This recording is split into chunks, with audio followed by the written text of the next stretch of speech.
महिमा श्री राधा रानी की एपिसोड 4।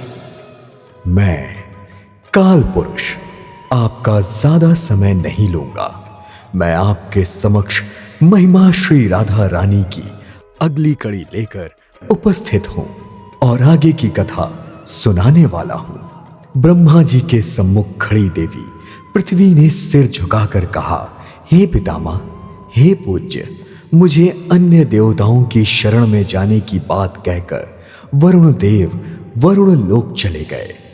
देवी पृथ्वी की बात सुनकर ब्रह्मा जी बोले, देवी, वरुण देव से निराश होने के पश्चात तुम्हें अन्य देवताओं की शरण में जाना चाहिए था। देवी, पवन देव, सूर्य देव और वज्र धारण करने वाले देव स्वामी इंद्रदेव के पास नहीं गई। पृथ्वी बोली, भगवान, वरुण देव से निराश होकर मैं पवन देव के सम्मुख उपस्थित हुई और अपनी व्यथा कथा सुनाई। तब उन्होंने मुझे सांत्वना देते हुए सूर्य देव की शरण में जाने के लिए कहा। उनकी आज्ञा शिरोधार्य करके मैं गौ रूप धारण करके भगवान भास्कर की सभा में जा पहुंची। वहां पहुंचकर मैं सूर्य देव से बोली, भगवान भास्कर, मेरा प्रणाम स्वीकार करें। मैं भूदेवी अर्थात पृथ्वी हूं।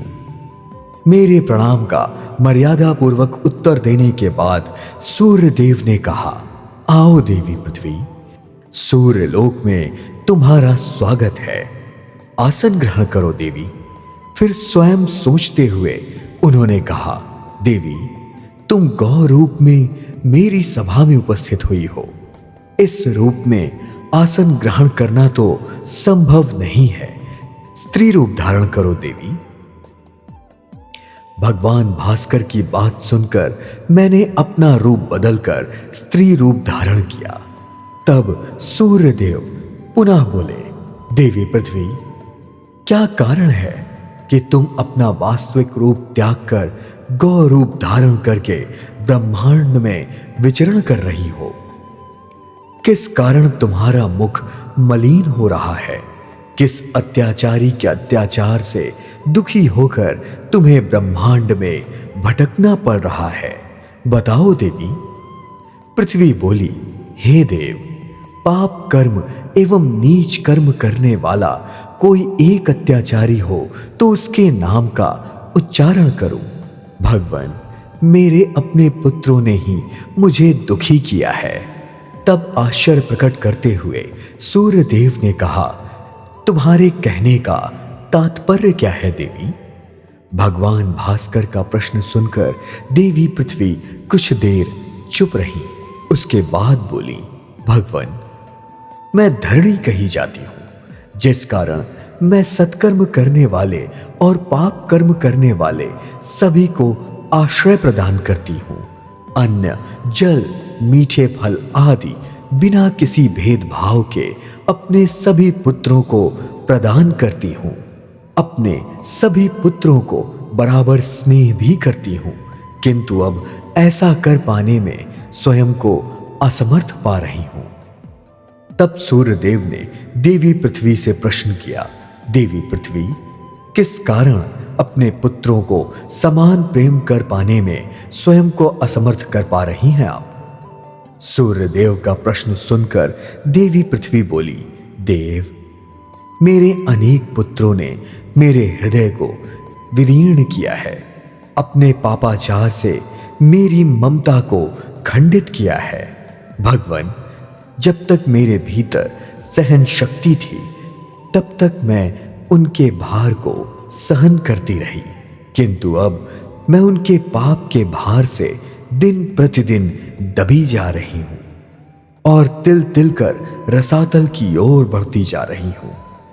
यदि मेरा भार नहीं उतारा गया तो एक दिन मैं रसातल में चली जाऊंगी। नहीं देवी। देवी पृथ्वी को सांत्वना देते हुए सूर्य देव ने कहा, यदि ऐसा हुआ तो अनर्थ हो जाएगा। मन में धैर्य धारण करके मेरे कथन को ध्यान पूर्वक सुनो। तुम्हारा मलिन मुखमंडल और हृदय की पीड़ा को देखकर मेरा मन दुखी होने लगा है। क्रोध से मेरी किरणें और अधिक गर्म होने लगी हैं। इच्छा यही हो रही है कि पापाचार कर रहे लोगों को भस्म करने के लिए अपनी तीव्र किरणें भूलोक पर भेजूं, किंतु ऐसा करने से संपूर्ण भूलोक जलकर भस्म हो जाएगा, जो विधि के विधान का अपमान होगा, सृष्टि के नियमों का उल्लंघन होगा। अतः हमारे लिए उचित यही होगा कि आपकी समस्या के समाधान के लिए देवताओं के स्वामी देवराज इंद्र के पास चलना चाहिए और उपस्थित हुई इस कठिन घड़ी में वही कोई मार्ग बता सकते हैं। इस कार्य में अन्य देवता गण भी हमारे साथ होंगे। उसके बाद क्या हुआ? क्या देवताओं के स्वामी इंद्रराज ने देवी पृथ्वी की समस्या का समाधान किया? देखिए अगले एपिसोड में धर्म सिनेमा YouTube चैनल पर।